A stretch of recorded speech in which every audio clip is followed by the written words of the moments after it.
Welcome to this week's edition of In the Clubhouse with EMD. I'm Andy Kirikides, joined by my wonderful co-host, Keith Glasser. Keith, how we doing? Great, how are you? I'm good. Didn't want to throw you a curveball today, so I started off with the standard intro. Appreciate it.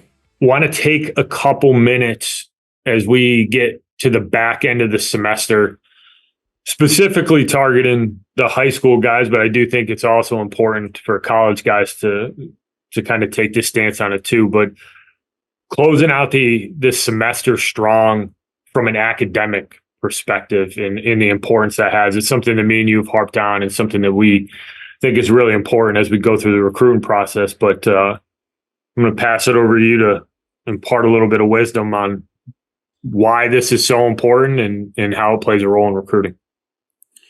Yeah, I think the tough part when you get into baseball season, especially now, if you're in the Northeast or Mid-Atlantic or New England, like the spring we've had, you're likely stacking games on top of each other and playing quite a bit.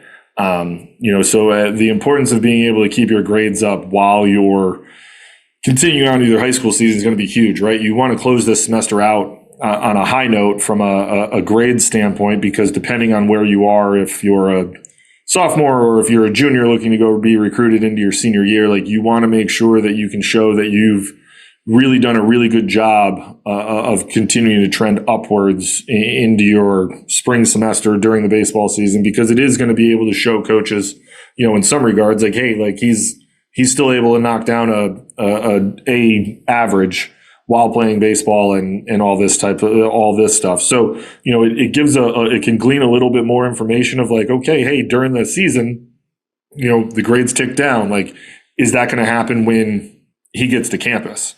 And sometimes it does, sometimes it doesn't. I think one thing that, we can talk about a little bit too at the college level is that it can be I don't want to say easier from an academic standpoint. Like, you have a little bit more freedom, obviously, but you're generally taking some classes that you have a lot of interest in. So likelihood of you actually wanting to go and do a really good job in those classes is higher than, me. If I was a history major, I can flat out tell you I was not good at math.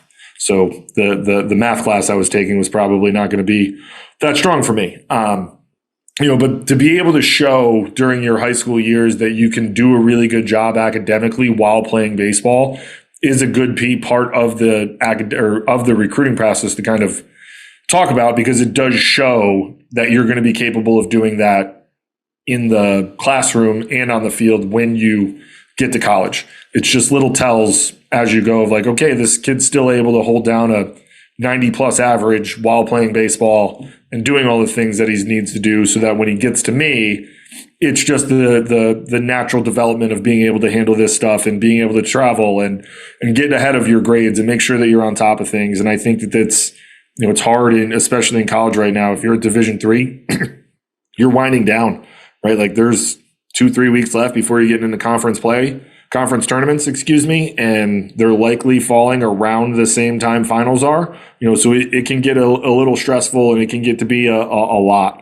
Division II and I go a little bit longer, so you can kind of wrap up finals and then still have 2 or 3 more weeks before you even get to the tournament. But, Division III specifically, you're usually hitting finals week during, the conference tournament and things like that. So it can get to be pretty stressful, and being able to handle the stress academically and getting ahead of it and making sure that you're staying on top of your grades is a huge component of being able to find success at the college level. And you can glean that information during the high school recruiting process by seeing, how guys handle the high school season and their grades.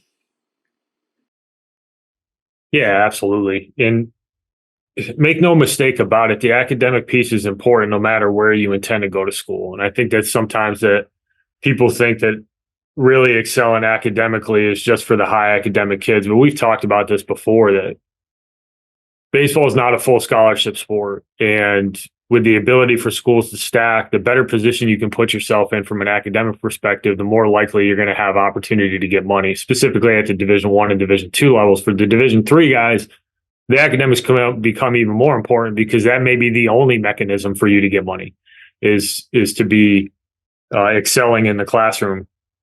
The other thing I want to add is this is something that, Keith, I know you've got a ton of insight into this, having some visibility into the admissions piece, but how you set your schedule going into next year is really important, and making sure that you're getting to some of those core classes that are really important for your eligibility. And I think sometimes guys get their GPAs a little bit inflated by courses that may not actually factor into their eligibility metrics, right? If you're taking an art design course, or you're taking kind of a more of an elective course, those aren't going to factor into your core GPA that is ultimately what's going to, one, deem you eligible, and two, is going to be the core of the evaluation from the academic and the admissions side of things.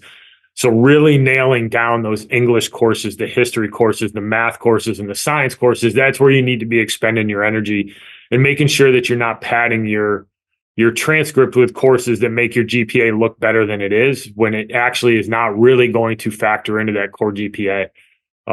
So communicating with your guidance counselors that you get your schedule set up, making sure that you're taking the appropriate classes, making sure that you're checking the boxes from the eligibility perspective, but also that you're putting yourself in a position to achieve academically where you want to go, right? If you're a kid who's looking, if you're 2026 and you've got aspirations to play in the Ivy League, rigor needs to be a main focus of how you prepare yourself. It's not just the core classes that you're taking. You need to have those APs. You need to make sure that you're in those honors courses. So paying attention to detail when it comes to how you set that up, and finishing that season strong, and making sure that you're excelling in the classroom to keep as many doors open for you as you possibly can. The eligibility piece is huge. You're right. I think a lot of times your GPA can be inflated with some business courses and art and typing and things of that nature. But to understand that your core GPA from your math, English, science, history, global, whatever, and then there's foreign languages and philosophies and things like that that will factor in as well. But making sure that you have all of those courses on your transcript and you're doing well in those classes are huge for what you're going to do eligibility wise, but admissions wise too. Like if you're knocking down B's and C's, you're going to start closing doors to some other opportunities that might be out there. That obviously, and we've talked about this a lot, but the higher your grades, the more doors stay open to you longer, based off of your academic prowess, if you will. The worse your grades are, like it stands to reason, the less doors that are going to be open. So making sure that you have the eligibility piece checked off, and then also that you're, again, closing the semester out on a high, because, again, it can show insight into the type of student you are, and then what type of kid you're going to be from being able to handle the stresses of college life as well. So it's an important thing that needs to be kind of discussed and at least talked about for high school students as they continue on in their recruiting journey. But I don't think I have anything more to add. What about you, Andrew? I think you covered it, Coach. And for those listening, hammer home those academics. Coaches want guys who excel on and off the field, because if you do well in the classroom, it's one less thing that coaches got to worry about. And they want to spend most of their time focusing on winning ball games and developing players. And it's, we can both speak from experience. It's a lot more fun to coach players that you don't have to worry about whether they're doing the right things, and you don't have to constantly have a pulse on whether they're going to class or whether they're getting their schoolwork done. It makes things a hell of a lot easier. And if you get really good GPAs, you can post in November on Twitter about how high your team GPA is, which is, a trend that we both love. So with that, thank you for listening, everybody. Tune in next week, and we will talk to you soon. Thanks, everybody. Thank you for listening this week. If you're watching on YouTube, go ahead and hit that subscribe button and smash that like button for us. Check us out on Apple Podcasts, Google Podcasts, as well as Spotify. You can follow us on Twitter and Instagram at EMD Baseball.